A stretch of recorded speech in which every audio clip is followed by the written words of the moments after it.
ఓం శ్రీ గురుభ్యో నమః. హరి ఓం. ఓం నమో భగవతే వాసుదేవాయ. ఓం శ్రీకృష్ణాయ పరబ్రహ్మణే నమః. అథ శ్రీమన్నారాయణీయం షడ్వింశతితమం దశకం గజేంద్రమోక్షవర్ణనం. ఇంద్రద్యుమ్నః పాండ్యకంఠాదిరాజः त्वद्भक्तात्मा चन्द्रनार्द्रौ कदाचित् त्वत्सेवायां मग्नधीरालुलोके नैवागस्त्वं प्राप्तमातिथ्यकामम्।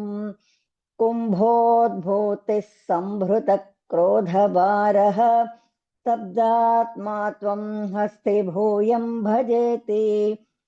क्षप्त्याथैनं प्रत्यगात्सोऽपि लेभे हस्तीन्द्रत्वं त्वत्स्मृतिव्यक्तिधन्यम्।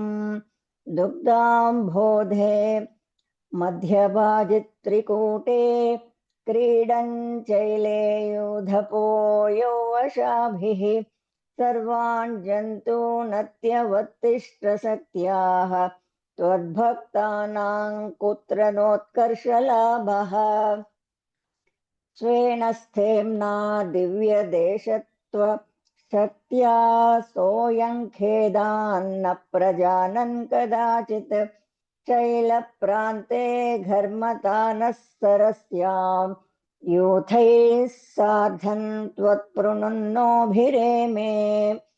हुहुस्तावद्देवलस्यापि शापात् ग्राहीभूतः सज्जले वर्तमानः जग्राहैनं हस्तिनं पाददेशे शान्त्यर्थं ह्रीशान्तिदोषि स्वकानां। त्वत्सेवाया वैभवा दुर्निरोधं यद्यन्तं वत्सराणां सहस्रम्। तत्सेवाया वैभवा प्राप्ते काले त्वत्प्रदैकाग्रसिद्धैः नक्राकान्तं हस्तिवर्यं व्यधास्त्वम्। आर्तिव्यक्तप्राक्तनज्ञानभक्तिः शुण्डोतिक्षिप्तैः पुण्डरीकैः समर्चन् पूर्वाभ्यस्तन्निर्विशेषात्मनिष्ठम् श्रोत्रश्रेष्ठो गादीत्परात्मन् श्रुत्वा स्तोत्रं निर्गुणस्तं समस्तं ब्रह्मेशाद्यैर्नाहमित्रप्रयाते सर्वात्मा त्वं भूरि कारुण्यवेगात् ताक्ष्यारूढं प्रेक्षितो भूः पुरस्तात्। हस्तीन्द्रन्तं हस्तपद्मेन धृत्वा चक्रेण त्वं नक्रवर्यो व्यदारीः गन्धर्वेऽस्मिन् मुक्तशापेन हस्ते त्वत्सारूप्यं प्राप्य दीप्यते स्म। एतद्वृत्तं त्वाञ्च माञ्च प्रगेयः ग्राह्येत् सोऽयं भूयसे श्रेयसे स्यात् इत्युक्त्वैनं तेन सार्धं गतस्त्वं दिव्यो विष्णो पाहि वातालये स इति श्रीमन्नारायणाखिलगुरो भगवन्नमस्ते। नारायणाखिलगुरो भगवन्नमस्ते। अथ सप्तविंशतितमं दशकं क्षीराब्धिमथने कूर्मावतारवर्णनम्। दुर्वासास्तुरवनिताप्तदिव्यमाल्यं शक्राय तत्र भूयः नागेन्द्रप्रतिमृदिते शशापशक्रं काक्षान्तिस्त्वदितरदेवतां सजानां शापेन प्रदित जरेथ निर्जरेन्द्रे देवेष्यप्यसुरजितेषु निष्प्रभेषु सर्वाद्याः कमलजमेत्य सर्वदेवाः निर्वाणप्रभवसमं भवन्तमापुः ब्रह्माद्यैस्तुतमहिमा चिरन्तदानीं प्रादुष्यन् वरदपुरः परेण धाम्ना हे देवादितिजकुलैर्विदाय सन्धिम् पीयूषं परिमथतेति पर्यशास्त्वम् सन्धानं कृतवति दानवैः सुरौघे मन्दानन्नयति मदेन मन्दराद्रिम् भ्रष्टेऽस्मिन् बदरमिवोद्वहन् खगेन्द्रे सद्यस्त्वं विनिहितवान् पयोद्धौ आधाय धृतमथ वासुकिं वरत्रां पादोद्धौ विनिहित सर्वबीजकाजाले प्रारब्धे मदनविधौ सुरासुरैस्तैः व्याजात्वं भुजगमुखे करोऽसुरारीन् क्षुब्धाद्रौ क्षुभितजलोदरे तदानीं दुग्धाब्धौ गुरुतरभारतो निमग्ने देवेषु व्यधिततमेषु तत्प्रियैषी प्राणैषी कमठतनुं कठोरवृष्टां वज्रातिस्थिरतरकर्परेण विष्णो विस्तारात् परिगत लक्षयोजनेन अम्बोधे कुहरगतेन वर्ष्मणा त्वं निर्मग्नं क्षितिधरनाथ मुन्निनेध उन्मग्रे झटिति तथा धराधरेन्द्रे निर्मेधुदृढमिह सम्मदेन सर्वे आविश्य द्वितीयगणेऽपि सर्पराजे वैवश्यं परिशमयन्न विवृधस्तान् उद्दामभ्रमणजवोन्नमद्गरीन्द्रन्यस्तैकस्थिरतर हस्तपङ्कजं त्वाम् अभ्रान्ते विधिगिरिशादयः प्रमोदान् उद्भ्रान्तानुनौरुपात्तपुष्पवर्षाः दैत्यौघे भुजग मुखानिलेन तप्ते तेनैव त्रिदशकुतेऽपि किञ्चितार्धे कारुण्यात्तव किल देववारिवाहाः प्रावर्षन्नमरगणान्न दैत्यसङ्घान् उद्भ्राम्यद्बहुतिमिन नक्रचक्रवाले तत्राब्धौ चिरमधितेऽपि निर्विकारे एकस्त्वं कृष्णसर्पराजः सम्राजन् पवनपुरेश पाहि रोगात् इति श्रीमन्नारायणीये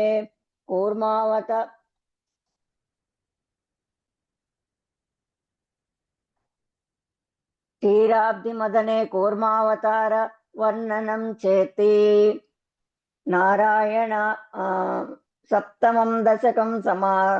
सप्तविंशतिदशकं समाप्तं नारायणाखिलगुरो भगवन्नमस्ते नारायणाखिलगुरो भगवन्नमस्ते अथ अष्टाविंशतितमं दशकं लक्ष्मी स्वयंवरवर्णनम् अमृतोत्पत्ति वर्णनं च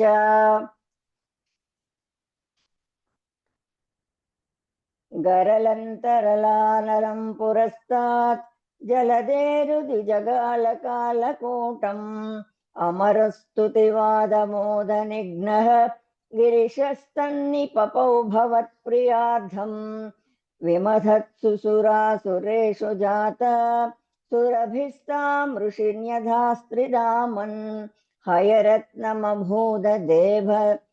रत्नम् द्युतरुश्चाप्सरससुरेषु तानि जगदेश भवत्परा तदानीं कमनीया कमला बभूव देवी अमलामवलोक्य या विलोलः सकलोऽपि स्पृहयां बभूव लोकः त्वयि दत्तहृदे तदैव देव्यै त्रिदशेन्द्रो मणिपीठिका व्यतारेत् सकलोपहृताभिशेष शेचनीयैः ऋषयस्तां श्रुतगीर्भिरभ्यसिञ्चन् अभिषेकजलानुपातिमुग्धत्वदपाङ्गे रवभूषिताङ्गवल्लीं मणिकुण्डलपीतचेलहारप्रमुखैस्तामरादयोन्वभूषन्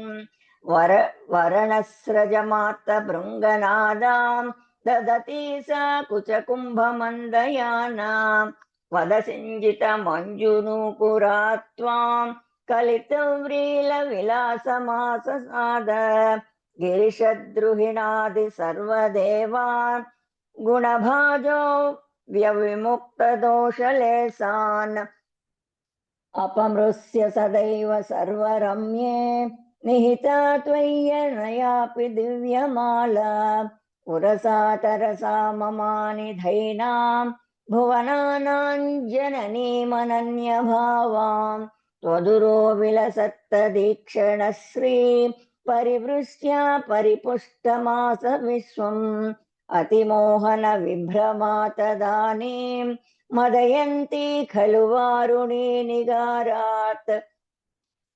तमसत्पदवीमदास्त्वमेन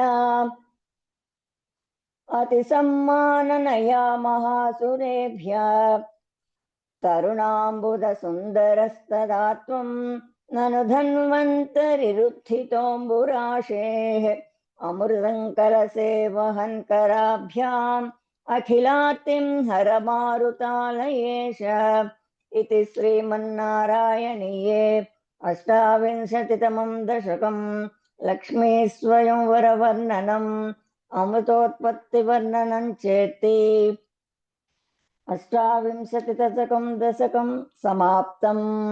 नारायणाखिलगुरो भगवन्नमस्ते। नारायणाखिलगुरो भगवन्नमस्ते।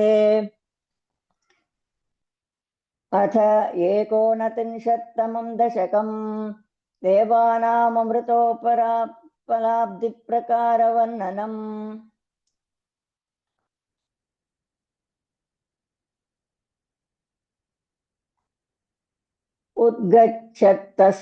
उद्गच्छतस्तव करादमृतं हरत्सु दैत्येषु तानसरुणाननुनीय देवान् सद्यस्थिरो ददधित देव भवत्प्रभावात् उद्युत्स्ययोध्यकलहादितिजा बभूवुः श्यामामृचापि पयसापि तनन्तदानीं प्राप्तोऽसि तुङ्गकुचमण्डलभङ्गुरान् त्वम् पीयूषकुम्भकलहं परिमुच्य सर्वे तृष्णाकुलाः प्रतीययुस्त्वदुरोजकुम्भे का त्वं मृगाक्षि विभजस्व सुधामिमां मिथ्यारूढरागविवशानभियाचतो मोन् विश्वस्यते मयि कथङ्कुलटास्मि दैत्या इत्यालपन्नपि सुविश्वसितानतानीः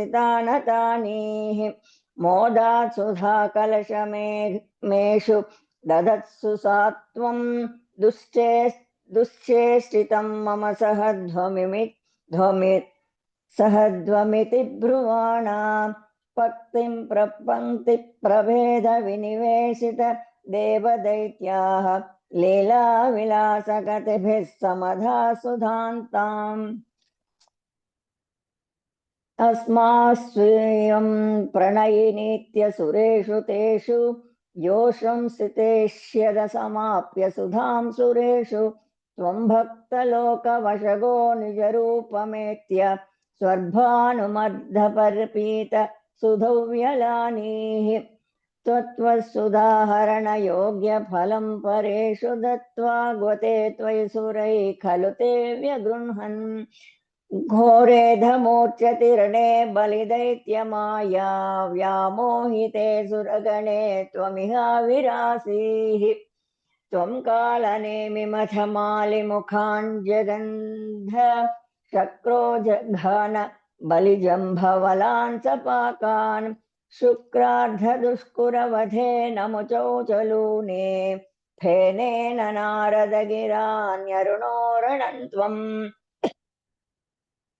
योषा वपुर्दनुजमोहनमहितन्ते श्रुत्वा विलोकनकुतूहलवान् महेशः भूतैः समं गिरिजया च गतः पदन्ते श्रुत्वा ब्रवीदभिमतं त्वमथोतिरोध आरामसीमनि च कन्दुकघातलीलालोलायमाननयनां कमनीं मनोज्ञां त्वामेष वीक्ष्य विगलद्वसनामनुभो वेदाङ्गनङ्गरिपुरङ्गसमालिलिङ्ग भूयोऽपि विधृतवती मुपधाव्य देवः परमार्धबोधः त्वन्मानितस्तव महत्त्वमुवाच देव्यै तत्तादृशस्त्वमवातनिकेतनाथ इति श्रीमन्नारायणीये देवानाममृतोपलब्धिप्रकारवर्णनं नाम 39तमं दशकं समाप्तम् नारायणाखिलगुरो भगवन्नमस्ते नारायणाखिलगुरो भगवन्नमस्ते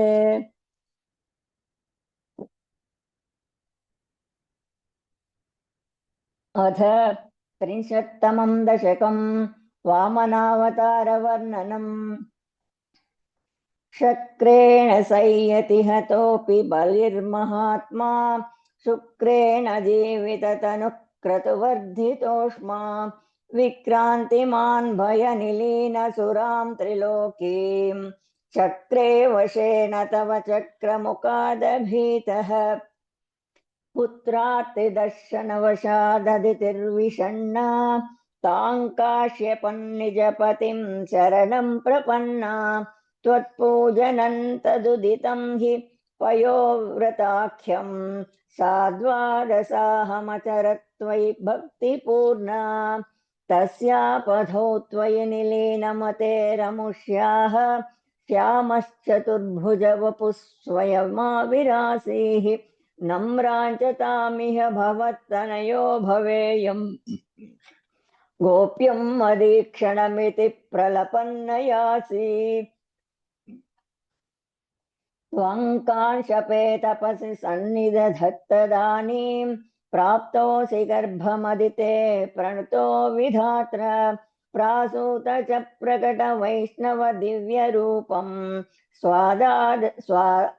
स्वादादसि श्रवणपुण्यदिने भवन्तं पुण्याश्रमन्तमभिवर्षति पुष्पवर्षैः हर्षाकुले सुरकुले कृततूर्यघोषे भद्वाञ्जलिं जय जयेति सुतः पितृभ्यां त्वन्तक्षणे पटुतमो वटुरूपमाथः तापत्प्रजापतिमुखैरुपनीयमौञ्जीदण्ड जिनाक्षवलयाधिविरक्ष्यमाणः देदीप्यमानवपुरीशकृताग्निकार्यः स्वं प्रास्तिधापलिगृहं प्रकृता स्वमेधं गात्रेण भाविमोचितगौरवं प्राग् वावृण्वतेव धरणीं चलयन्नयासि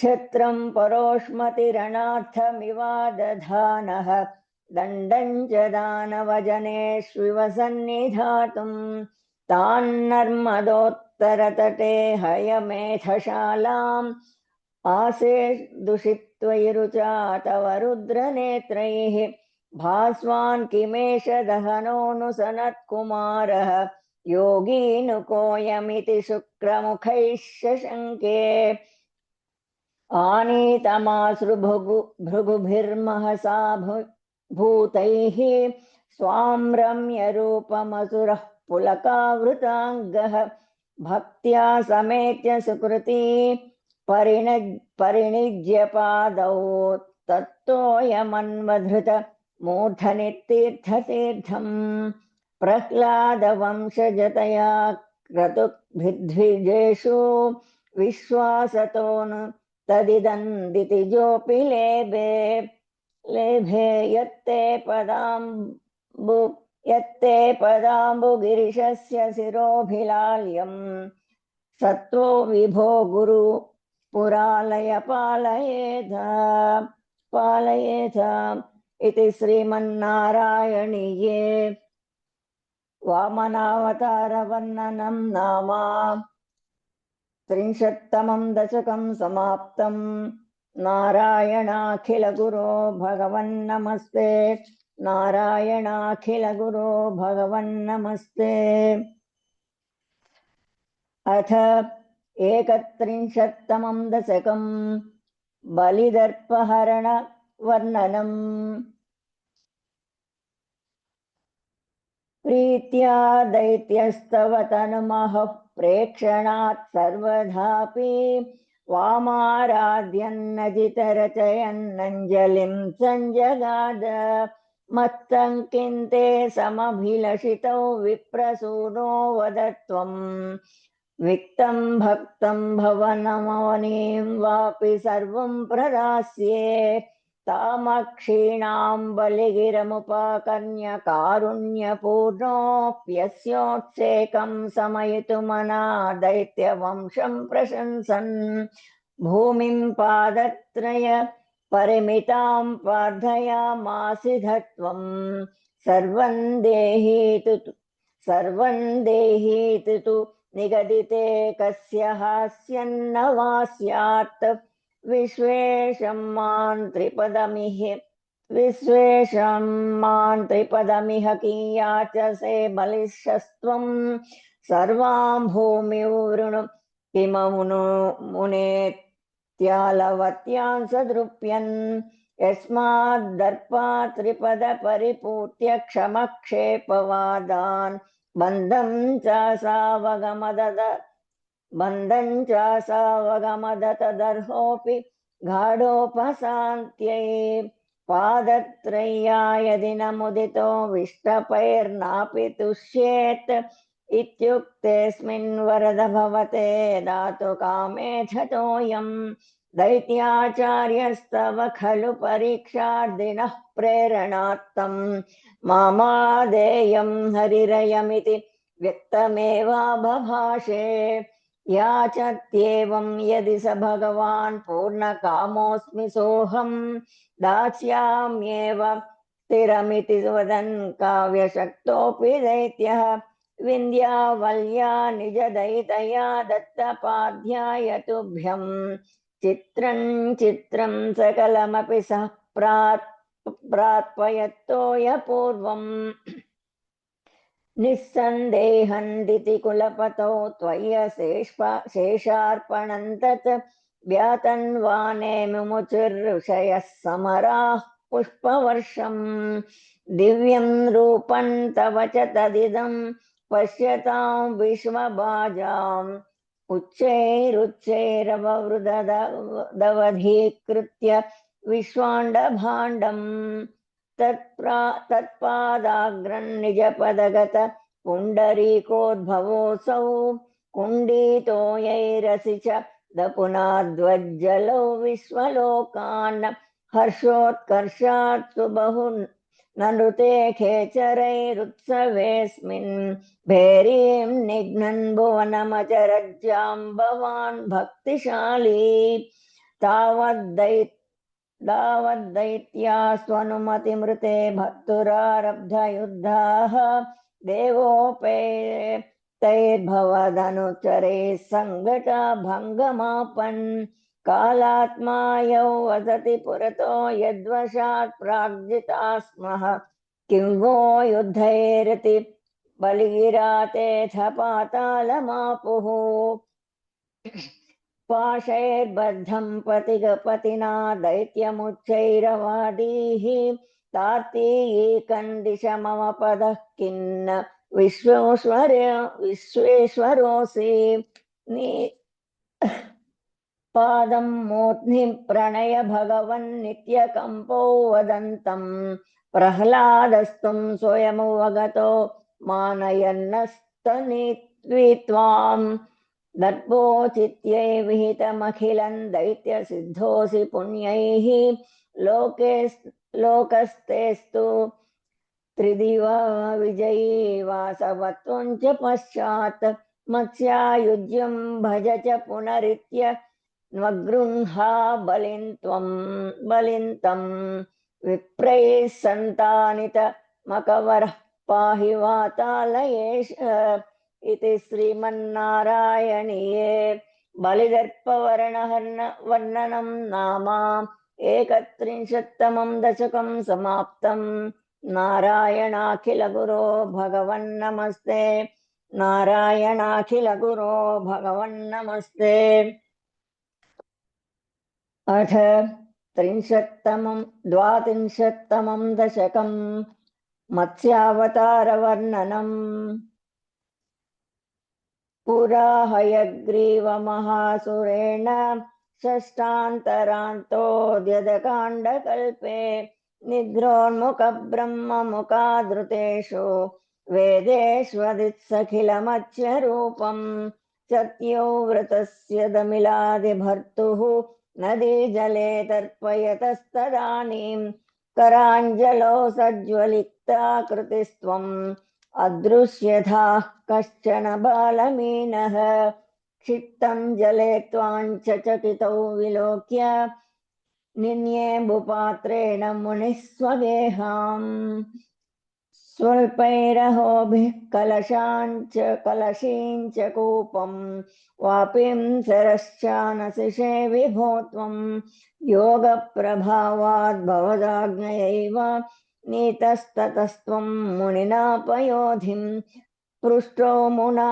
कल्पदिक्षुमेनं सप्ताहमास्वेति वदन्नयासीः प्राप्ते त्वदुक्ते हनिवारिधारा परिप्लुते भूमितले मुनीन्द्रः सप्तर्षिभिः सार्धमपारवारेण्युद्भूनमानः शरणय्ययौ त्वाम् धरान् त्वदादेशकरीमवाप्तां नौरूपिणीमारुरुहुस्तदा ते त्वत्कम्प्रकम्पेषु च तेषु भूयः त्वमम्बुधेराविरभूर्महीयान् यशाकृति योजनलक्षदीर्घां दधानमुच्चैस्तरतेजसं त्वाम् निरीक्ष्य तुष्टा मुनयस्त्वदुक्त्या त्वत्तुङ्गशृङ्गे तरणिं बबन्धुः आकृष्टनौको